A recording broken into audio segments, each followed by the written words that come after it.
Tonight, we're diving into a seriously chilling story from a place called Eden Hill School. It's a story that starts somewhere we all know, a quiet school after hours, but trust me, it ends somewhere truly terrifying. No, really. Think about it for a second. You know that feeling when the hallways, which are usually buzzing with people, just go completely silent? The lights get dim, and it hits you, you might be the only person left in the whole building. For most of us, it's just kind of peaceful. But for the student in our story, that silence was about to be broken. All right, so let's set the scene. It's final exams. The school library turns into this sanctuary for anyone cramming last minute. And that is exactly where we find our student. So this student, he actually preferred the quiet of the library. It was his go-to spot to get work done. He'd gotten there around 6 in the evening, found his usual corner, and just got completely lost in his books. You know, a totally normal study session. Or so he thought. He finally looks up from his notes, and that's when it hits him. It's 10 o'clock. He's never stayed this late before. All the usual sounds, the turning pages, the quiet whispers, they're all gone. There's just this heavy, deep quiet. He realizes he's completely and utterly alone. He figures, okay, 15 more minutes, then I'm heading home. But that heavy silence he just noticed, yeah, it's about to be shattered by a sound that has no business being there. Just try to imagine it. You're trying to focus, and suddenly you hear this, a really distinct rhythmic sound. Thump. Drag. It's unmistakable. It's the sound of someone limping, badly, and it's echoing through the totally empty library. And in his own words, the sound was so out of place, it just broke his concentration instantly. Panic just flooded in. He didn't even think about looking. He just grabbed his stuff and bolted straight out of the library doors. So he bursts out into this long, empty school corridor, and his heart just plummets, because way down at the other end, standing in the faint glow of the exit side, is a figure, a woman.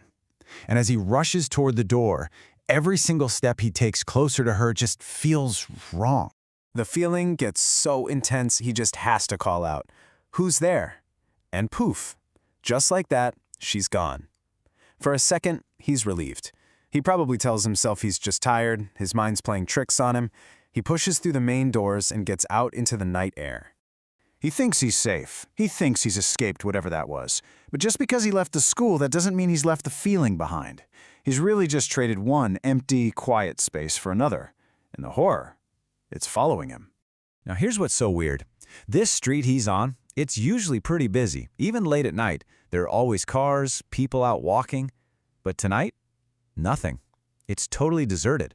The world outside feels just as creepy and empty as the school he just ran from. He's just walking fast, head down, desperate to get to his front door.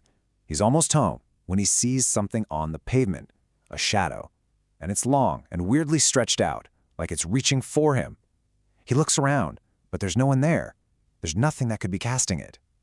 He slowly lifts his head, and his blood runs cold. It's her, the woman from the hallway. But now, under the streetlight, he can see her, really see her. Her clothes are just rags. Her hands and feet look twisted, unnatural. And she's moving with that same slow, painful limp. He's caught up to her without even trying to. He is now face to face with the thing that's been terrifying him all night. And this is the climax of the story. Every single nerve in his body is screaming at him. Danger. Stop moving. Do not get any closer. He just freezes right there on the sidewalk, completely paralyzed by this overwhelming sense of dread. And then, she slowly turns to face him. Her voice just slices through the dead silent street with a question that makes absolutely no sense, a question that chills him right to his core. Have you seen my daughter? He is just frozen. He can't speak, he can't even think, his brain just short-circuits from pure shock and terror. I mean, what do you even say to a question like that? From her, in a place like this? He doesn't answer. He can't. So in this moment of pure animal panic, he just lifts his trembling hand and points, just anywhere, far down the empty street. All he wants is for her to go away. And unbelievably, it works. She turns and starts that slow limp away from him, into the darkness. He watches her disappear. He thinks it's over. But just as she vanishes, a scream tears through the night from the direction she went. But it wasn't a scream of fear. It was a scream of discovery. He heard her cry out, "Ah, she is here." And that's the absolute last thing he remembers. His brain just shut off. The next thing he knew, he was waking up, safe in his own house. Apparently, a neighbor had found him passed out on the sidewalk and carried him home. So what on earth did he see? Was it just a hallucination from stress and lack of sleep? Or was it something else? Well, as it turns out, this town has a story, a local legend, and his terrifying night fits it perfectly. That neighbor who found him, he was the one who told him. He wasn't the first person this had happened to. He had just had an encounter with the local ghost, a spirit known as Agatha. She's the ghost of a grieving mother forever tied to that school. And the story behind it all is just tragic. See, back in 1998, Agatha's little girl, who was only 10, died in a horrible accident right there at Eden Hill School. Agatha was so consumed by grief that her spirit just stayed. And to this day, she's seen wandering the school grounds and the streets around it, asking that same awful question, just hoping to one day find her daughter again. And that leaves us with one last, really unsettling thought. The student in our story, he got away. But it makes you wonder, doesn't it? How many other people has Agatha stopped on that empty street late at night? And what happens if, one day, someone gives her the wrong answer?